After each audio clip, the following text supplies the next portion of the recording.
और next question start करेंगे अपना। ये लास्ट जो हमने किया था क्वेश्चन नंबर 7 किया था, ठीक है। Admission of a partner chapter चल रहा है हमारा ये वाला। गलत लिखा हुआ है यहाँ पर ना, एडमिशन चैप्टर नंबर 5 एडमिशन चल रहा है यहाँ पर हमारा चैप्टर, ये एडमिशन ऑफ अ पार्टनर। तो इसका ये वाला क्वेश्चन लास्ट वीडियो में हम ख़त्म कर चुके थे। बड़ा क्वेश्चन जो मैं कहता था कि रिवैल्यूएशन अकाउंट बनाना है, बैलेंस शीट बनानी है, ठीक है, पार्टनर्स कैपिटल अकाउंट बनाना है, तो ये सारी चीज़ें हमें इसमें बना के चाहिए थी। एडजस्टमेंट्स एक बार फिर भी रिवाइज करते रहना साथ के बाद, ठीक है। इसी के बेसिस पे आगे फिर हमारे पास क्वेश्चन नंबर 8 है इसका नेक्स्ट। वही सेम टाइप का क्वेश्चन है, बस इसमें प्रैक्टिस की नीड है, पॉइंट्स थोड़े थोड़े से नए होते चलेंगे, तो बस वो क्वेश्चन हमने करके देखते हैं, ठीक है। आगे देखो, क्वेश्चन रीड आउट करता हूँ मैं। ए और बी पार्टनर्स थे, प्रॉफिट शेयरिंग रेशियो 3:2 थी। उनकी बैलेंस शीट 31 मार्च 2020 की, एसेट्स लाइबिलिटीज़, ठीक है। सी इज़ एडमिटेड, यहाँ से क्वेश्चन मैंने पहचान बताई थी तुम्हें कि एडमिशन वाला क्वेश्चन यहाँ से पहचान में आता है कि ये एडमिशन का है, ठीक है। She is admitted as a partner on 1 April 2020। In terms पे उसको एडमिशन दिया गया कि वो 1 लाख रुपये कैपिटल के लेकर आएगा, 1/5 शेयर मिलेगा, 1 लाख रुपये कैपिटल के लेकर आएगा और 25,000 गुडविल के लेकर आएगा, ठीक है। आगे ये लाइन नहीं है जो पिछले क्वेश्चन में नहीं थी, goodwill will be withdrawn by A and B, ठीक। उसके बाद फिर PFBD क्रिएट करके चलना है, प्रोविजन डेटर्स पे आउटस्टैंडिंग एक्सपेंसेस को हमने पे कर देना है, ठीक। और उसके बाद फिर अगला है रिवैल्यूएशन के एक्सपेंसेस, हमारे पास 20,000 रुपये हैं, सॉरी 5,000 रुपये जो कि बी पे करेगा। क्रेडिटर्स को हमने पे करने हैं 3,000 रुपये, ठीक। और उसके बाद एक बिल ऑफ एक्सचेंज है 5,000 रुपये, 3,000 ज़्यादा पे करने हैं, ठीक। एक बिल ऑफ एक्सचेंज है 5,000 रुपये का जो कि हमने डिस्काउंट कराया था बैंकर से, ठीक। तो वो डिसऑनर हो गया था 31 मार्च 2020 को, लेकिन इसकी कोई एंट्री हमने डिसऑनर की नहीं करी थी। रिवैल्यूएशन अकाउंट बनाना है, पार्टनर्स कैपिटल अकाउंट बनाना है और बैलेंस शीट बनानी है, ठीक। 3 चीज़ मांग रहे हैं हमारे से, और इसके अलावा जो भी काम एक्स्ट्रा होगा वो हमारा वर्किंग नोट पे जाएगा। देखो, ठीक है, स्टार्टिंग करें। चलो अपना क्वेश्चन रेडी करना शुरू करते हैं। पहले फॉर्मेट बना लेते हैं अपने। 8 क्वेश्चन, रिवैल्यूएशन अकाउंट,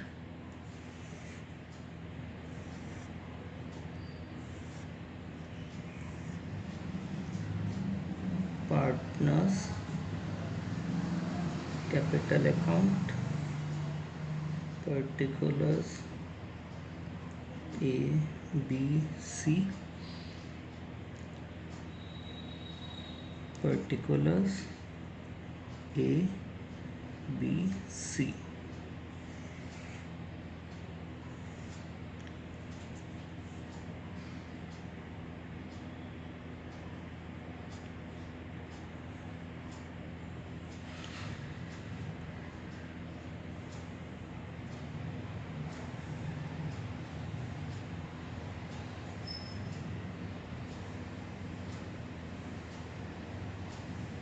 ठीक। और एक बैलेंस शीट बनानी है। बैलेंस शीट थोड़ी बड़ी है इस क्वेश्चन में, तो मैं यहाँ पर बना रहा हूँ बैलेंस शीट, वही स्पेसिंग की दिक्कत ना हो, तो बैलेंस शीट अपनी मैं इस जगह पर बना रहा हूँ अपना, ठीक। और यहाँ पे अगर कोई वर्किंग नोट की नीड होगी मुझे तो वो वर्किंग नोट्स में कवर अप हो जाएगा। चलो देखते हैं। पहला पॉइंट, बैलेंस शीट में बैंक दे रखा है सबसे पहले 50,000 रुपये, ठीक। तो बैंक अकाउंट तो मुझे बनाना पड़ेगा क्योंकि एडमिशन का क्वेश्चन और पैसे इसमें मोस्टली हर क्वेश्चन में, मतलब अधिकतर क्वेश्चंस में आते ही आते हैं। तो बैंक अकाउंट मेरा या कैश अकाउंट मेरा जो गिवन होता है उसको हम वर्किंग नोट में बनाते हैं। उसका बैलेंस डेबिट नेचर होता है, तो क्या लिखा जाता है, टू बैलेंस BD 50,000 रुपये, 50,000 रुपीज़, ठीक। अच्छा, उसके बाद फिर डेटर्स दे रखे हैं 60,000 रुपीज़, ठीक। और डेटर्स पे एक एडजस्टमेंट था, सेकंड नंबर PFBD वाला, पहला second number point, PFBD will be created ₹3,000। PFBD की उसने अमाउंट दे दी मुझे निकाल के, तो मैं क्या करूँगा, इसमें प्रोविज़न बना दूँगा यहाँ पर टू PFBD 3,000 रुपये, ठीक है। रिवैल्यूएशन में इस साइड में इसलिए लिखा क्योंकि नुकसान होगा।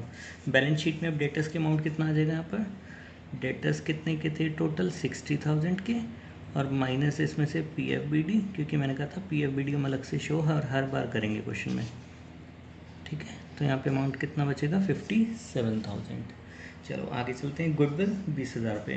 अच्छा, ये वाली जो बैलेंस शीट वाली गुडविल होती है ये 7 पॉइंट्स के बीच में ही आती है। तो हम क्या करेंगे, जो बैलेंस शीट वाली गुडविल 7 पॉइंट्स के होते हैं तो उसका ट्रीटमेंट हमें पता है ओल्ड पार्टनर्स ओल्ड रेशो में बढ़ती है ये।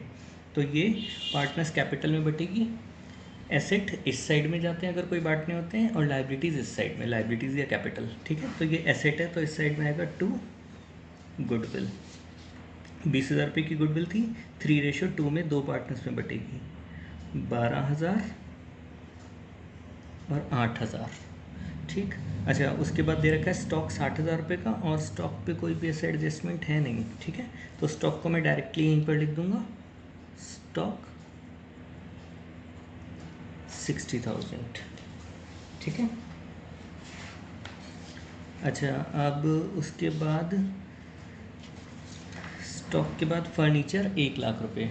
ठीक, फर्नीचर कोई एडजस्टमेंट आई थिंक नहीं है, तो फर्नीचर को भी हम डायरेक्टली यहाँ पर लिखेंगे, फर्नीचर 1,00,000 रुपये। ठीक, उसके बाद land and building 1,42,000। Land and building पे भी कोई ऐसा एडजस्टमेंट नहीं है, तो उसको भी हम यहाँ पर लिखेंगे लैंड एंड बिल्डिंग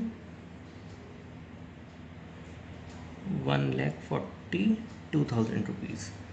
ठीक, एसेट्स तो सारे हो गए हमारे। अब लाइबिलिटीज़ पे आते हैं। क्रेडिटर्स 25,000।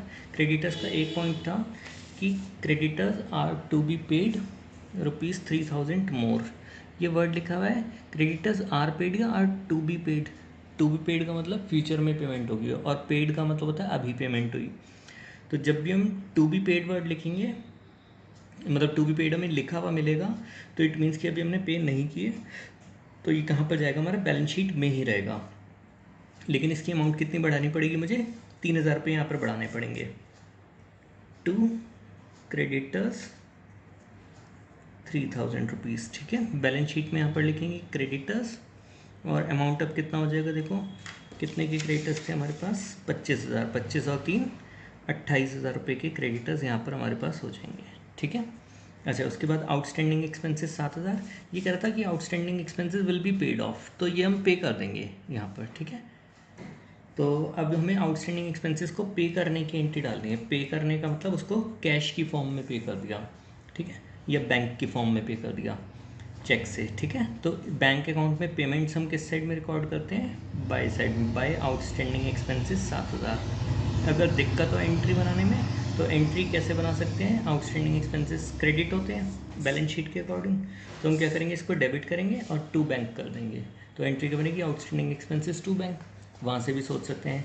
ये डायरेक्टली ध्यान रखना चाहो तो बैंक अकाउंट में पेमेंट्स हम इस साइड में रिकॉर्ड करते हैं। अब ये क्योंकि यहाँ पर रिकॉर्ड हो गया तो बैलेंस शीट में नहीं जाएगा, क्योंकि इसकी पेमेंट हो चुकी है। उसके बाद जनरल रिजर्व दे रखा है नेक्स्ट 30,000। जनरल रिजर्व डिस्ट्रीब्यूट होता है पार्टनर्स कैपिटल की बाय साइड में।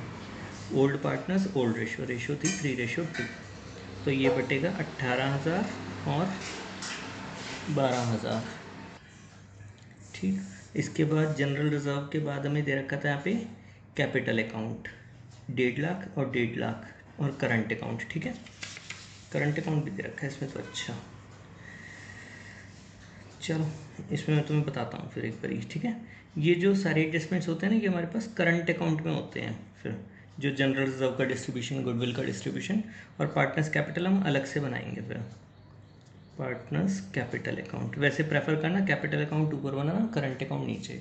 एक्चुअली क्या होता है कि जब दोनों अकाउंट में दे रखे होते हैं ना, तो कैपिटल अकाउंट्स का नेचर फिक्स होता है, तो इसमें कोई एडजस्टमेंट नहीं होता, सारी एडजस्टमेंट्स करंट अकाउंट में होती हैं। तो हम क्या करेंगे, यहाँ पे पार्टनर्स का कैपिटल अकाउंट एक नीचे अलग से बना लेंगे। ठीक,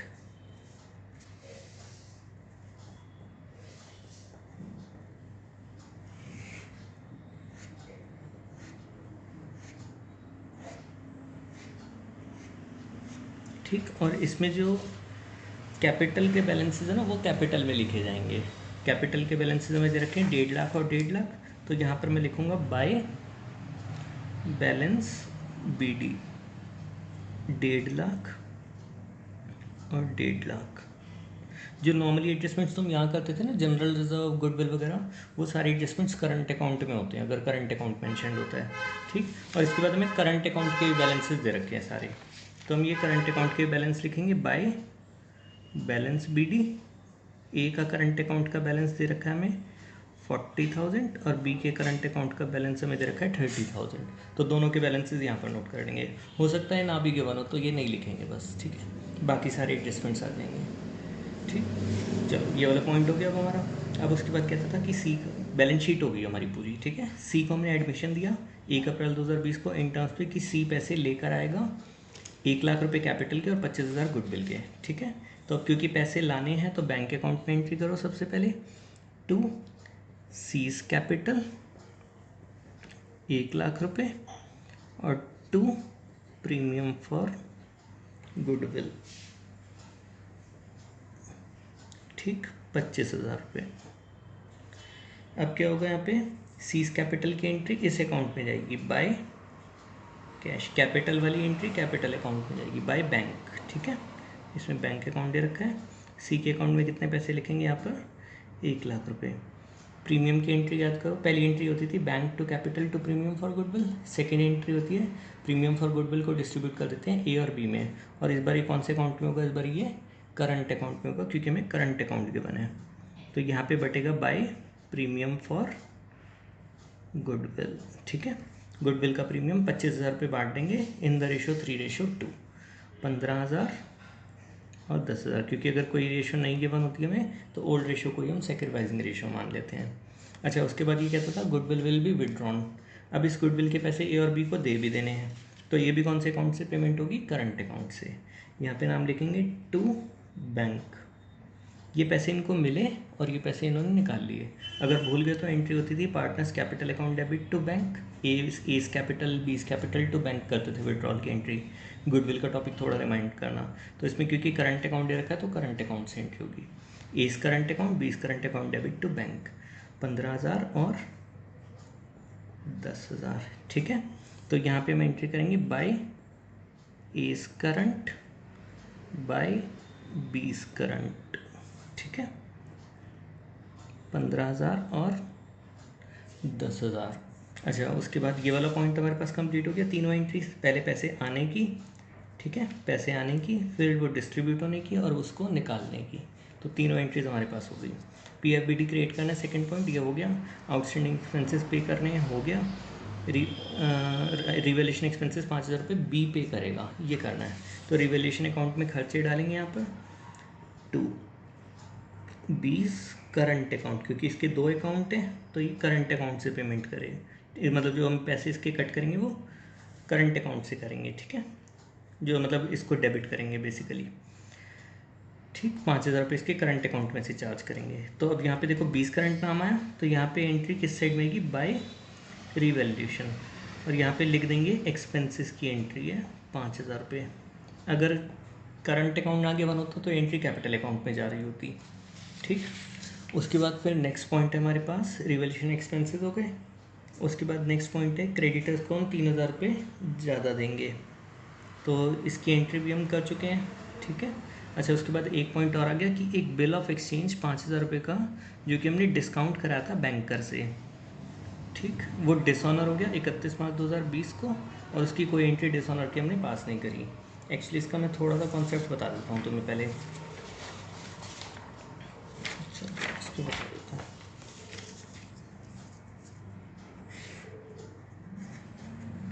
देखो, एक बिल ऑफ एक्सचेंज था जो मैंने बैंक से डिस्काउंट करा रखा था, ठीक है।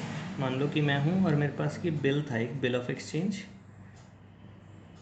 इसके पैसे मैंने बैंक से ले लिए थे, ठीक है। ये बैंक से मैं पैसे इसके रिसीव कर चुका था अमाउंट, ठीक है, और जो बिल था वो किसको दे चुका था, बिल चला गया था बैंक के पास।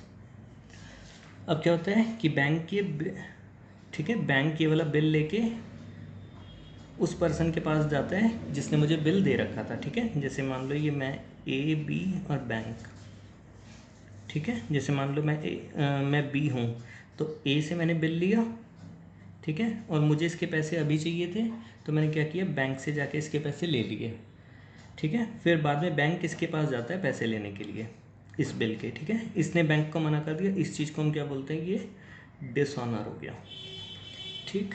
तो अब क्या हुआ कि जब बैंक से मैंने बिल डिस्काउंट कराया था 5,000 रुपये का, वो डिसऑनर हो गया, लेकिन इसकी एंट्री मैंने डिसऑनर की अभी तक पास नहीं करी। तो क्या होता है इस केस में, बैंक मेरे अकाउंट से पैसे काट लेता है जो बैंक में मेंटेन करता हूँ, और मैं पैसे फिर ए से लेता हूँ। तो अल्टीमेटली होता क्या है कि मेरे अकाउंट से पैसे कट जाते हैं और डेटर से मुझे पैसे लेने पड़ते हैं। तो इसकी एंट्री तुम लर्न कर सकते हो। इसकी एंट्री होती है डेटर टू बैंक। ठीक है, ये एंट्री होती है इसकी। अगर याद करनी हो तो याद कर लेना ये वाली एंट्री। तो अब क्या करना पड़ेगा, मुझे डेटर्स बढ़ाने पड़ेंगे क्योंकि डेटर डेबिट करना है। कितने रुपए से था, 5000। तो अब मैं यहाँ पे क्या करूँगा, डेटर को इसी में ऐडअप कर दूँगा 65,000। तो यहाँ पे बैलेंस बढ़ के कितना हो जाएगा, 62,000। ठीक है। अच्छा, बैंक में बैंक अकाउंट तो मैंने बना रखा है, एंट्री बन रही है मेरी डेटर टू बैंक। तो इस साइड में मैं क्या एंट्री करूँगा, बाय डेटर 5,000 रुपये। ठीक, तो ये मेरी एंट्री एक और हो जाएगी इसमें।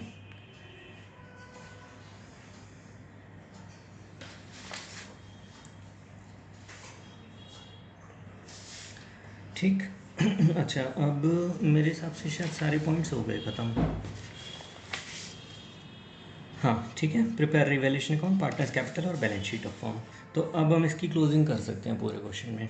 ये आखिरी वाला पॉइंट थोड़ा इंपॉर्टेंट था, तो वीडियो एक बार दोबारा देख लेना इसकी। ठीक, अब मैं इसकी क्लोजिंग करना शुरू करता हूँ। 11,000 बाय लॉस डिस्ट्रीब्यूट होगा सिर्फ दो पार्टनर्स ए और बी पुरानी रेशियो में। ओल्ड पार्टनर्स ओल्ड रेशियो 6600 और 4400। ठीक है, और इसमें पोस्टिंग किस साइड जाएगी, टू साइड में। टू रिवैल्यूएशन अकाउंट, ब्रैकेट में लिख देंगे लॉस 6600 और 4400। ठीक है। अच्छा, अब करंट अकाउंट और कैपिटल अकाउंट क्लोज करते हैं। पहले कैपिटल अकाउंट क्लोज कर लेता हूँ, छोटा सा है, 1.5 लाख, 1.5 लाख और 1 लाख। ठीक है, क्लोजिंग करेंगे यहाँ पर 1.5 लाख, 1.5 लाख और 1 लाख, और यहाँ पे लिखेंगे to balance C D 1.5 lakh, 1.5 lakh और 1 लाख। ठीक, और इसको यहाँ पे सीधे लिख देंगे कैपिटल अकाउंट ए बी और सी 1.5 लाख, 1.5 लाख और 1 लाख। ठीक है, तो ये अमाउंट आ जाएगा 4 लाख। अब करंट अकाउंट क्लोज करते हैं। पहले ए का क्लोज करते हैं। सबसे पहले ए का आएगा ये 73,073। ठीक है, तो यहाँ पर बचेगा इसका 27 और 6, 33,600 माइनस करेंगे, बैलेंस बचेगा 39,400। बी का टोटल करेंगे 30 और 12, 42, 52, 57। ठीक है, 57,000। इसमें से माइनस करेंगे 18, 22, 400, तो ये बचेगा मेरे अकॉर्डिंग 34,600। ठीक है।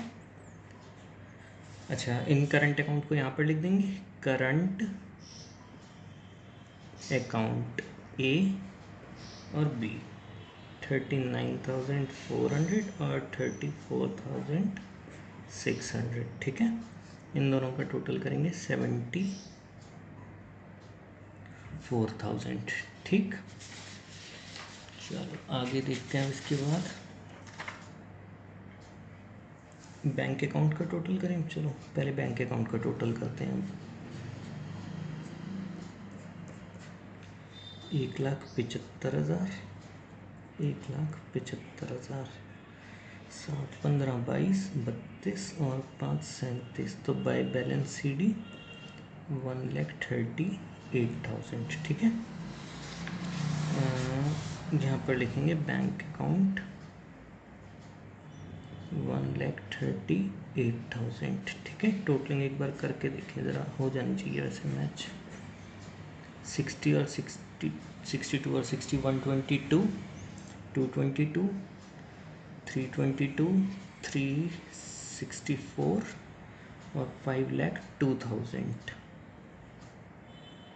ठीक है, और इधर का टोटल करेंगे, इधर का भी टोटल आएगा 5,02,000 रुपये। तो ये हमारे पास सॉल्यूशन इसका पूरा हो जाएगा। ठीक है, यहाँ पे गलत टाइप हो गया, रिवैल्यूएशन एक्सपेंसेस में तो आने ही नहीं थे। ठीक है, ये बैलेंस शीट ही आना हमारे पास 1,38,000 बैंक अकाउंट। ठीक, ये हमारे पास टैली हो जाएगी बैलेंस शीट। इसमें थोड़े से इंपॉर्टेंट पॉइंट्स थे। एक तो वो करंट अकाउंट वाला जो मैंने ध्यान नहीं दिया था जैसे शुरू में ही, तो करंट अकाउंट मुझे अलग बनाना चाहिए था। ठीक है, और सारी एडजस्टमेंट्स मेरी करंट अकाउंट में होंगी। सेकेंड पॉइंट, एक वाली एंट्री थी डेटर टू बैंक वाली एंट्री, जिसमें बिल डिसऑनर हो गया था। ठीक, एक वाली एंट्री लर्न करनी है। और एक इसमें जो हमने गुडविल विड्रॉ करी थी बेसिकली। ठीक, गुडविल विड्रॉल की एंट्री यहाँ पर डलती है टू बैंक के नाम से।